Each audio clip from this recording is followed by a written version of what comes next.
இன்றைக்கி சண்டேங்கிறனால வீட்டில் நிறையா செஞ்சுருக்காங்க. என்னம்மா இத்தனைனா செஞ்சுருக்கீங்க? என்ன ஸ்பெஷல்? சிக்கன். நம்மளே பார்த்துடலாம்.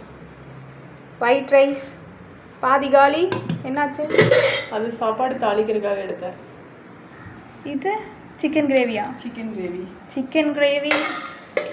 இது பார்த்திங்கன்னா நம்ம செஞ்ச 2K ரசம். இதோட வீடியோ லிங்க் கொடுக்குறேன், இல்லாட்டி சேனலுக்குள்ளே வந்து செக் பண்ணி பாருங்கள். சூப்பராக இருக்கும், பட்டையை கலப்பு. இதுமா சிக்கன் கிரேவி, பெப்பர் சிக்கன்.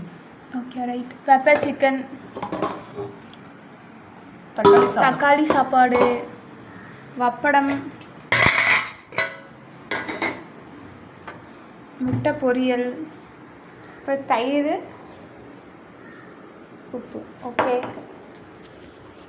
ஓகேவா? ஓகே, சண்டே சூப்பராக சாப்பிட்லாம்.